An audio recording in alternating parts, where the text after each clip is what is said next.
Hey scrappy friends, it's Audrey. Welcome to my channel today. I have a page for Confessions of a Paper Addict, so you can go check out Virginia's amazing cut files in her store. And this file is called Bicycle, and she has several different kinds of bicycles in the cut file shop, bicycles that have different things on them. So you can find one with like flowers in the handlebars, I'm trying to think, one with a basket of like toys, I think. So all kinds of fun bicycles that you can find. I just used the plain bicycle this time. And I have three photos that are about 2.5 by 3 inches. So I drew boxes to represent those photos, and I'm kind of just sizing how big I want my bicycle to be. So I think that that's good. And then I cut my bicycle out of white cardstock and pulled it off, and you can see it there. I'm glad I didn't go too much smaller because there are a couple lines on here that are very thin. So I would not recommend cutting this file too much smaller than this because again, the lines are kind of thin. So I'm using this little paper pad, this 6x6 pad, and some embellishments that I got actually at the clearance rack at Tuesday morning a couple months ago, and I haven't used it yet. I kind of bought it to go along with my summer series, my summer scrapping, because I love the colors of it, and there's some cute little icons and things that could be used for summary pages, like these lemons. But I'm just going to go with the kind of the color palette, which is the yellows, the greens, and blues, because I think that that makes a good palette for a boy page, and then I'll throw in a little splash of that kind of coral color there. So I decided to back all the different parts of the bicycle, and I decided to trace because these lines are very thin. It was going to be tricky to kind of back it and then cut around it, so I decided to trace the shapes onto the pattern paper. And I don't know if you noticed when I traced, but I turned the cut file upside down, so it's the back of the cut file, and then I trace on the back of the pattern paper so that you don't get pencil lines on the front. And I am using this piece of paper. I keep a pile of papers that I don't have the collection for anymore, or that I'm kind of done with, and I use them. I keep a pile just called background, so ones that I think will make a good background.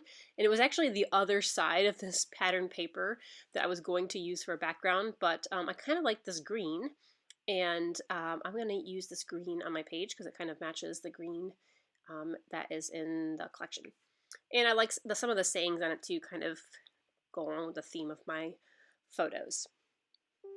So I'm just going to tone the background down a little bit with some gesso. I first thought I was going to go over it and just use the scraper to kind of scrape it in, but I wanted a little bit softer look to that, so I'm going to go back over it with a brush. And I had way too much gesso on there, so I took some off. Then I had the brilliant idea. I backed this whole cut file, by the way. I'm not going to show you that whole process because it takes a long time. But I was going to make the bicycle wheels into like little clear windows so that I could put some sequins in there. So I cut out some acetate the size of my bike wheels, and I just glued it down with regular plain old liquid glue. And now I'm going to cut a circle that is a little bit smaller than the wheel itself, and then I'm going to cut a very thin outline of the circle. And this is going to allow me to create kind of like a little shaker pocket that has some depth so that the sequins can move around inside, but you won't see this red foam. So you can see how I cut that circle to kind of fit in the wheel there. And I did the same thing. I'm just going to trace the same shape again for the other wheel because both wheels were the same size. So I'll cut this out and then punch out the middle. And then, by the way, the middle you can still, the remnant piece there I'll still definitely use to back a photo or back other embellishments. So I had to trim this down a little bit because it is a very, very thin circle because the bike wheel itself on the cut file is thin, but you don't even see it when you flip it around. So it's perfect. You can see I already have some of my sequin stash out there ready to go. So once those were tacked on, I'm just going to pull out some sequins here. I pulled out a couple different packs of sequins.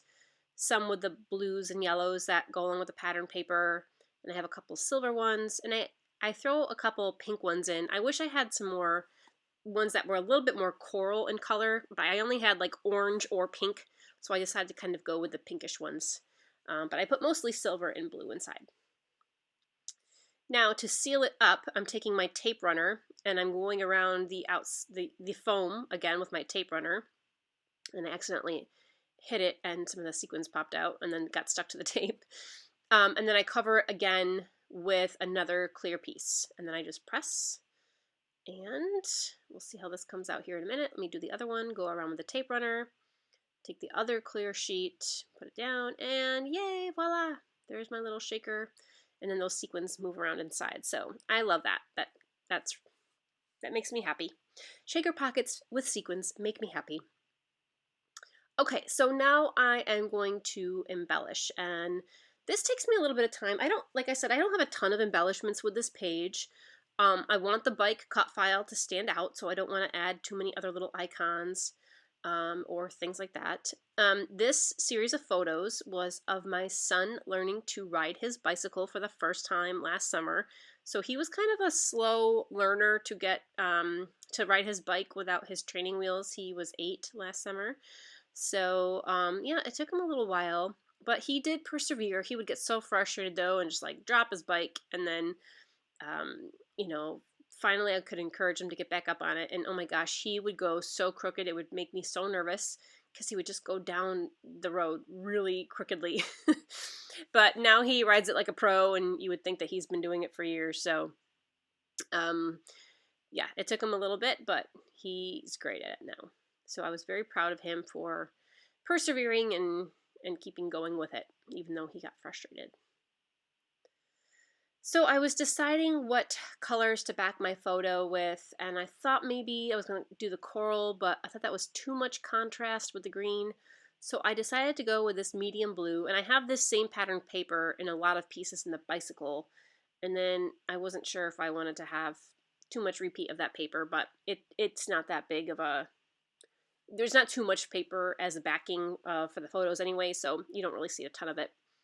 And then I'm just going to pick off some of these kind of label stickers and chipboard pieces and play around with those placements.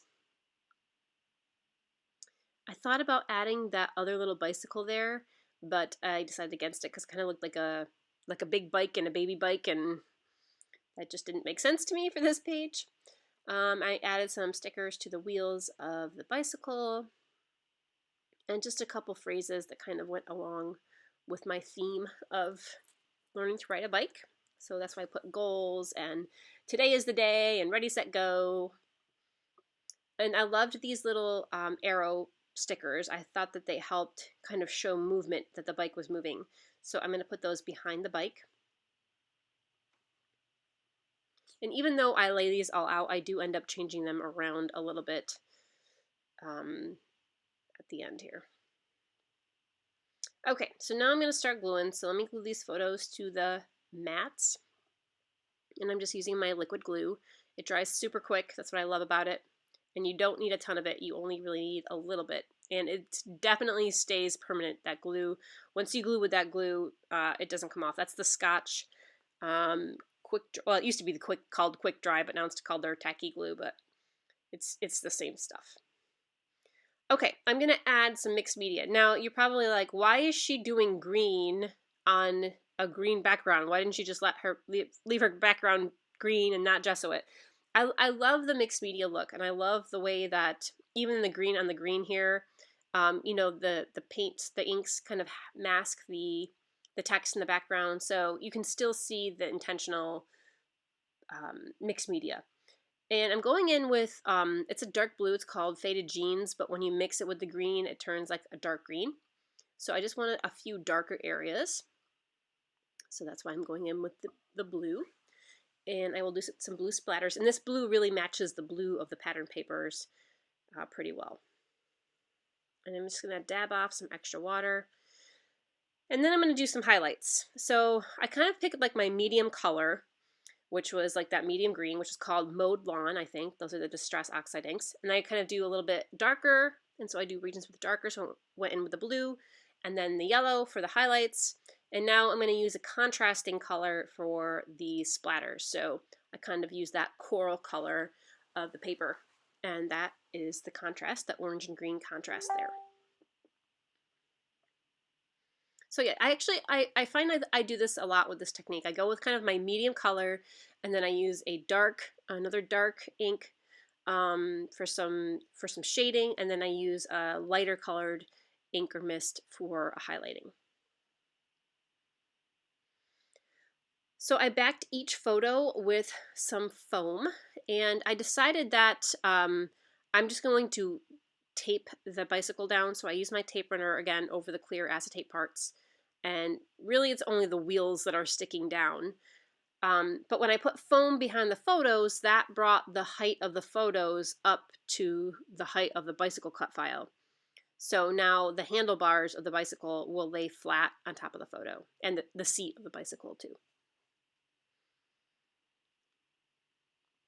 So these stickers, I actually go back, I think off camera, and I end up adding a tiny bit of glue on these stickers because, and this has happened to me before, whenever I try to put something with that's self-adhesive, like whether it be letter stickers or a regular sticker, and I try to put it on a gessoed and painted background, I always have a hard time with it sticking.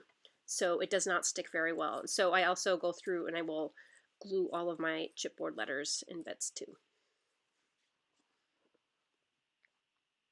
So I'm kind of mixing up my arrangement of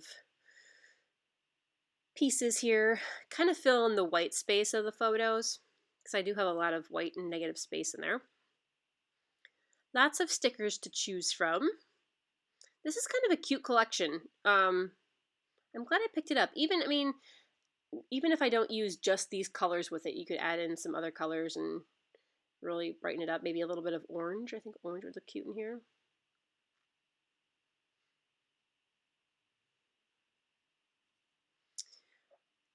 Okay, so what am I going to do next? So while I'm doing this, I'm thinking about my title and what color I want my title to be. And I went through all my stickers and I decided to bring in a little bit more of that coral color. And I'm going to use the coral in some parts, and I'm going to stick with a small navy for other parts of my title.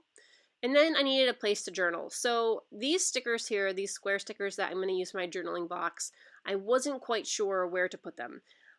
I ended up putting it here where I'm showing you now, onto the right of the photos, but I thought that maybe that was taking away from, I don't know, the flow of the photos kind of, and it was kind of blocking the front of the bicycle, so I didn't love that, but I do end up putting it there, and it's fine. It worked out totally fine. I don't know why I overthink and overanalyze things too much, my placement of my journaling box. Okay, so that's what it ends up being, and I'll add a little bit more color over here with a little patterned sticker. So that is glued down, and now I'm going to go back through, like I said, I'm going to glue these chipboard pieces down just so that they stick better on top of that gesso.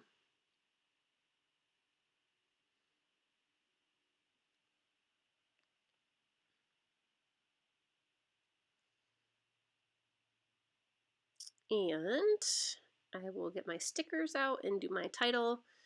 This time I'm lining up my title right behind the bike wheel, so I'm starting on the right and I'm working backwards with spelling my title so that it can line up with the edge correctly. And I'm just going to call this Riding a Bike. He's riding a bike. Oh yeah.